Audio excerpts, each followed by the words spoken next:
Olá pessoal, eu sou Tainá Agnelli e começa agora mais uma edição do Identidade. Hoje recebemos o estudante de jornalismo, escritor e poeta Marcos Torquato. Tudo bem, Marcos? Tudo ótimo, e você? Obrigada pela presença, viu? Eu que sinto honrado de estar aqui hoje na sua companhia. Para começar, eu gostaria de saber por que você escolheu comunicação. Eu tenho uma paixão muito grande por pessoas, eu gosto de me relacionar com as pessoas e eu acho que a comunicação é um caminho de você ter um conhecimento de várias áreas, de conhecer todas as áreas em uma área só. Então eu vejo no jornalismo essa dinâmica de poder conversar com o médico, de saber como que o médico pensa, de conversar de repente com o engenheiro que está numa outra extremidade. Então por isso, e também a oportunidade de cada dia conhecer uma história diferente.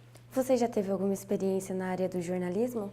Propriamente dito ainda não, mas eu já fiz um curso no Senac de telejornalismo, então tive essa experiência e confirmou minha paixão pelo jornalismo. Atualmente você trabalha vendendo os livros que você escreve, né? Você já escreveu 3 livros. E como que isso tudo começou? Como que esse trabalho começou? Então, eu em 98 lancei meu primeiro livro intitulado Devaneios de um Poeta, e aí trabalhava numa empresa como ajudante, fiquei desempregado e aí tinha acabado de lançar o meu primeiro livro, que é o Devaneios. E aí falei, o que eu vou fazer? Peguei os livros, comecei batendo de porta em porta, timidamente com a sacolinha de supermercado, essa sacolinha que tentaram tirar ela de circulação e não conseguiram. E aí começou a dar certo, comecei a vender em torno de 3 livros por dia, depois passou 5, e de repente fui desinibindo a ponto de chegar a vender 10, 20 livros todos os dias. Quantas cidades você já passou? Então, olha, eu acredito que entre cidades e bairros, mais de 100. Eu fui em todas as cidades do grande ABCD, que inclusive não é o grande ABC, na verdade tem o ABCD-MRR, que tem Ribeirão Pires, Rio Grande da Serra, Diadema, e tem a outra que é Santo André, então essas comuns que todo mundo fala que é o ABC. Mas eu fui até em Mauá e também no Ribeirão Pires e Rio Grande da Serra. E em várias cidades do interior paulista. E juntando entre cidades e bairros, acho que fica na ordem de mais de 100, com certeza. E quantos livros assim você já vendeu? Você tem uma noção? Mais de 15 mil, Mais de 15 de mil. porta em porta. Entre os 3 livros que você Sim, lançou. entre os 3 livros. E como isso começou? Como que você teve essa iniciativa? Por que você escolheu seguir na área da poesia? Então, a poesia, na verdade, não foi uma escolha minha. Acho que é um caminho natural que nasce de dentro de cada um. Eu acredito que algumas pessoas, ou a grande maioria, tem um propósito de vida. Então, a poesia ela está muito ligada à minha pessoa. Eu não consigo me ver livre da poesia, assim. É uma coisa que incomoda. E, assim, para mim é uma necessidade natural, como tomar banho, como escovar os dentes. Então, acho que a poesia está intimamente ligada. E toda a sociedade de todos os países, de qualquer parte do mundo, ela tem um seu tipo de literatura. Eu acho que a literatura, de modo geral, é uma necessidade humana, acima de tudo. E com quantos anos você começou a escrever? Aos 16, Aos 16 eu anos. tive contato aí com a primeira poesia, com Carlos Drummond de Andrade, se não me engano, acho que o poema é Amar. E aí não gostei muito, mas depois fui conhecendo um pouco de Manuel Bandeira, sempre folheava os livros didáticos e paradidáticos que tinha na minha casa, enciclopédias, aí me tocou, a poesia me tocou, mas eu acho que foi a primeira vez com o poema Amar do Drummond. Entendi. E você sabe quantos poemas você já escreveu, assim? Não sei, Tainá, é assim, não deve ter sido muitos, não. Meus livros são curtos, são poemas curtos, mas eu imagino mais ou menos uns 50, vou fazer uma conta rápida, não é não sou da matemática, mas aí vou imaginar talvez uns 200 que sejam publicáveis. Porque tem Entendi. coisas que eu escrevi que eu não vou publicar nunca, então eu nem considero. Eu considero que talvez tenha sido um extravasamento da alma, aquela coisa que jorra, cheia de emoções, que talvez fosse um preparo para que venham novas coisas. E quais que são as suas inspirações? De onde você tira inspiração para escrever algum poema? Então, eu acredito que não tem uma coisa definida, que é uma pergunta objetiva que requer uma resposta subjetiva. Eu acho que quando se fala em arte, quando se fala na questão do sentimento, eu acho que não tem uma explicação racional, uma explicação lógica. Talvez, por exemplo, já aconteceu de parar no meio da rua, escrever uma poesia e um amigo meu viu e transformou em música. Então, eu acho que não tem uma explicação específica, assim. Ou talvez que seja uma imagem que você capta aqui e acolá e de repente isso no futuro venha trazer uma poesia num futuro distante ou próximo, mas sem muitas explicações lógicas, pelo menos. Você já foi coordenador e idealizador de alguns projetos, né? Você pode comentar um pouquinho sobre isso? Sim, isso na verdade surgiu por um acaso. Meu primeiro projeto que eu me ingressei coordenando, eu fiz um livro chamado Antologia, Poesias para Todas as Horas, porque um autor em Jandira pediu para que eu conseguisse uns textos com as pessoas. E aí eu passei o texto para ele, ele não cumpriu a palavra e eu me senti mal com aquilo, o pessoal me cobrando porque eu tinha intermediado a conversa, era jovem, nem tinha que ter assumido tanta responsabilidade. E aí a gente é jovem, está naquele gás, e eu acabei resolvendo, fiz antologia com alguns desses autores, e por fim acabou não entrando, a maior parte desses autores acabaram não entrando, porque não se sentiram, sei lá, motivados a participarem. E aí lancei esse livro e em seguida criei um movimento chamado Berço das Artes, que é um movimento cultural que existiu na década no fim dos anos 90 em Jandira, perdurou até o início de 2000, até 2001, 2002, e nós fizemos muitas coisas, inclusive sendo o pioneiro na cidade com bastante projetos. Entre eles esse livro que envolveu 26 autores, fiz outro chamado Vozes das Palavras e recentemente estou envolvido em um documentário sobre a cultura sobre a história cultural de Jandira, onde a gente conta com uma participação de 22 artistas da cidade. O projeto que funciona assim, foi um projeto aprovado pelo Fundo Municipal de Cultura de Jandira, o qual me repassou uma verba, e aí eu desenvolvo esse projeto e repasso em forma de projeto e passo toda a prestação de contas. Então esse projeto eu tenho como uma menina dos meus olhos, assim, porque é uma vitrine que dá oportunidade para que outras pessoas conheçam um pouco da cidade, porque muita gente desconhece os talentos que existem em Jandira, que tem muitos inclusive, tem bons violonistas, tem artistas plásticos. Eu acredito que esse nosso trabalho irá em muito ser surpreendente. Você já fez algum projeto ou pretende fazer algum projeto, algum livro voltado para as crianças? Sim, você tocou num ponto legal. Inclusive, estava conversando com um amigo ainda há pouco, que a semana que vem, se tudo correr bem, quero ingressar na gráfica o meu novo livro chamado Sofia, que leva o nome da minha tia, As Historinhas de Sofia, que é um livro que conta uma historinha infantil de uma menina que tem um bom relacionamento com as plantas e tem amor pela cidade, pelos animais. Então, as histórias que estou desenvolvendo infantis sempre tem algo de bom, procurar trazer as coisas boas da vida. Você trabalha vendendo seus livros nos comércios de várias cidades. Tem alguma história que aconteceu que você pode contar? Ah, sim, tem uma que eu acho bacana, até para os telespectadores que estão nos assistindo, que hoje eu não faço mais isso, então, mas quando eu era mais jovem, era o tempo do devaneio, eu devia ter 23 anos, que foi a época que eu lancei meu livro. Eu estava no shopping de Osasco, e aí um segurança bateu o olho em mim e falei, poxa, ele vai me pegar, né? Aí eu peguei, apertei o passo e fui sentido do banheiro. Eu falei, vou entrar no banheiro. Só que quando eu cheguei, iniciando para entrar no banheiro, que eu ia entrar no privativo, ele bateu nas minhas costas.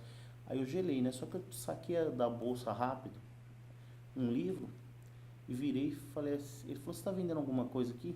Aí eu falei assim, tô. Aí eu tirei o livro rápido e virei. Falei assim, só que eu tô vendendo livro e no banheiro eu faço mais barato. E aí eu consegui convencer ele e vendi o livro por segurança. Foi o único livro que eu vendi no banheiro, mas até no banheiro eu já vendi livros.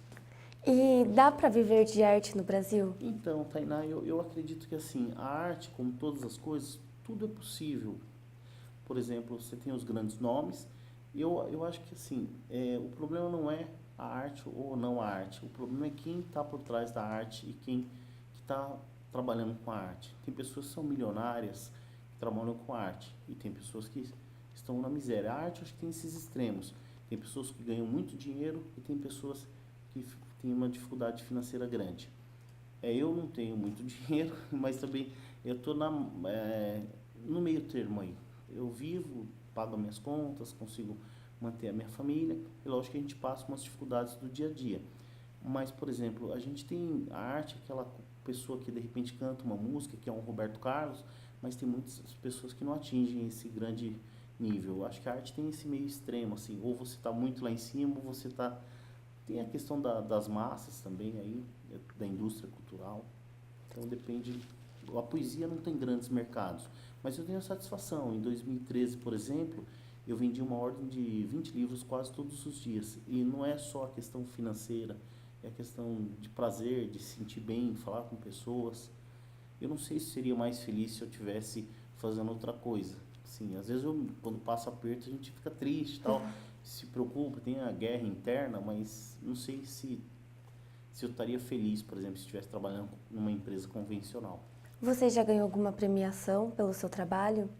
Eu não disputo muita coisa, assim. Quando eu iniciei, eu cheguei a ganhar uma menção honrosa num concurso literário, que foi bastante abrangente, entre umas Coabs, entre a Coab de Itapevi e a Coab de Carapicuíba. Mas eu também acho que a arte não se mede. Assim, acho que o que vai medir a qualidade ou não da arte será o tempo. Acho que o tempo é o grande senhor da razão nesse sentido. Então, não disputo, aí acabo não ganhando também. Ah, e uma vez que eu entrei no Mapa Cultural de Jandira, eu representei Jandira, tinham 17 poetas participando, 17 pessoas, e aí minha poesia que eu achei que não estaria legal, eu cheguei a ver poesias de outras pessoas, se fosse eu que tivesse votado, não teria escolhido a minha, e aí de repente ganhou porque era uma poesia que tinha uma estrutura diferente, a minha ganhou pela diferença, não sei se pelo conteúdo não, mas eu arrisquei numa poesia neoconcreta, e aí você, em função da forma, o jurado entendeu que a minha poesia tinha algo de diferente. Porque também tudo é relativo. Né? De repente você manda um soneto e aí a pessoa não gosta de soneto. O jurado gosta de poesia moderna. Então, por isso que eu acho que não dá para medir, acho que essas coisas não se medem. Aí por isso que eu acabo participando. Para você, qual que é a contribuição da arte, seja através da poesia, através da dança, da música, qual que é a contribuição da arte na vida das pessoas? Eu acho que é uma questão de entendimento, de aproximação, em especial a poesia, ela trabalha os sentimentos. A arte, mesmo que nós não tenhamos a percepção da sua importância, a vida seria muito mais triste se a gente não tivesse. Bons livros, boas escolas, teatros, são coisas que a gente não percebe, mas que transformam a realidade social. Acho que é de fundamental importância. Talvez se não fosse a arte, nós teríamos um país muito mais violento, muito mais triste. Acho que a arte é uma forma de minimizar e de contribuir para que as pessoas tenham uma vida mais feliz. Eu penso que seja por aí. E para você, o que que significa a poesia? Qual que é o significado que a poesia tem para você na sua vida? Eu acho que a poesia ela faz parte de mim, assim, eu não me vejo sem a poesia. Eu sou um poeta, até me intitulam de poeta andarilho, porque eu vendo livro porta a porta. Agora penso para que o ano que vem eu vá fazer outras coisas, mas eu acho que a poesia faz parte de mim, assim, ela é minha vida. Esse termo poeta andarilho surgiu como? Então, porque quando comecei a vender livro porta a porta, todas as cidades que eu visitava, eu geralmente divulgava meu trabalho nos jornais. E aí um dia visitando a cidade de Osasco, embora eu moro ali perto, aí um dia o jornal intitulou Poeta Andarilho vende livro porta a porta. Aí eu achei bacana e comecei a usar, e é isso conhecido como Poeta Andarilho. Mas muita gente fala, poxa, mas você é gordo e andarilho, como que pode? Mas assim, hoje eu ando menos, visito várias cidades, acho que em função disso aí eu aderi ao nome e continuei divulgando. Você estuda jornalismo e você acha que pela sua profissão de escritor, de poeta, tem uma contribuição? Você acha que tem uma contribuição na sua profissão? Você acha que a poesia te ajuda? Sim, porque existe uma paixão intrínseca entre a leitura. Eu já sou um leitor natural. E eu acho que uma coisa complementa a outra. Até porque o próprio jornalismo em si tem fugido das amarras do lead e desse engessamento. Eu acho que a literatura contribui. Eu, se possível, ainda quero partir do campo do jornalismo literário. Ou, pelo menos, tornar o texto mais agradável. É uma busca Quais que são suas referências de literário. de literário? Eu gosto muito de Fernando Pessoa, aqui no Brasil gosto do Manuel de Barros, Manuel Bandeira, gosto também, não é brasileiro, né, Chess Eliot, e na prosa gosto do Flaubert, Miguel de Cervantes, Dostoiévski, gosto de uma literatura boa. Você é O eclético. brasileiro gosto, acho que os clássicos me atraem bastante. Eu acho que desde que seja bem escrito, ou que de repente toque. E quais são os seus planos? Você pretende continuar só na poesia? Tentar outros campos? Então, eu, em função do jornalismo aqui, eu tenho arriscado algumas crônicas. Eu pretendo entrar agora, em função até da necessidade por estar cursando jornalismo, fazer um estágio na área, e aí o ano que vem, quem sabe eu já consigo fazer um estágio esse ano, e o ano que vem estar no mercado de trabalho no jornalismo. Mas vou continuar lançando meus livros, e aí se eu trabalhar de sábado e domingo, ou de segunda a sexta, e aí de sábado e domingo eu vou vender livro. Você pretende fazer um livro de crônicas? Então, crônica é uma coisa, porque tem muitas histórias que ocorrem no dia a dia, nessas cenas de contato com pessoas. Eu comecei a escrever e tenho gostado, mas não estou pretendendo fazer nenhum livro, não. Vamos escrevendo. Quando pede aqui, eu já estou guardando, separando, aí eu reescrevo, passo uns 2, 3 meses, eu leio de novo e reescrevo. E quais que são as dificuldades de vender porta a porta? Então, porque assim, a gente tem um público que não gosta de ler, as pessoas hoje financeiramente estão muito sem dinheiro, eu ouço isso com frequência, inclusive em regiões que não eram para estar, como o Brás, como a 25, em vários lugares a crise econômica tem atrapalhado bastante, a própria tecnologia, mas ainda assim eu tenho, acho que superado as barreiras e em média tenho conseguido vender meus 10 livros todos os dias, que é uma marca boa. E para esse ano seguinte, eu quero ver se eu consigo mudar um pouco, especializar mais na questão digital, tanto tornar meu livro em PDF e também ter umas plataformas de venda. Hoje eu estou no Mercado Livre, se quem tiver interesse em adquirir meu livro pode pedir pelo Mercado Livre ou mandar pelo inbox. Só que eu não tenho profissionalismo para lidar com isso, no sentido de estratégia de me tornar interessante. Então agora eu vou começar a trabalhar a imagem também via internet para que a coisa flua melhor. E como que é o projeto, assim, para fazer um livro? Como que você escolhe os poemas? Como que é esse projeto? Eu não tenho assim um projeto tão... Os poetas acho que é meio desorganizado. Eu escrevo, vou separando e aí quando tem um número bacana eu faço uma leitura e eu organizo de acordo com uma sequência que talvez não tem uma lógica específica. Eu coloco essa sequência de acordo com o que me agrada. Entendi. Assim, mas é tudo na base do sentimento. É óbvio que quando eu tenho meu repertório de leitura, então tem coisas que eu olho e falo que de repente não é publicável. Eu vejo por aí. Aí o que não é publicável eu deixo de lado, reescrevo e vou lapidando até chegar a um ponto que eu acho que está bacana. Já teve alguma poesia que você publicou e não gostou depois? Com o tempo eu acho que isso é natural. Assim como de repente você fala, poxa, me ver na televisão. Às vezes a gente é meio depressivo consigo mesmo, né, com nós mesmos. Então acho que isso é uma negativa. Sim, tem algumas coisas do devaneio que eu não gosto, mas eu penso o seguinte, às vezes não é bom para mim, mas é bom para o leitor também.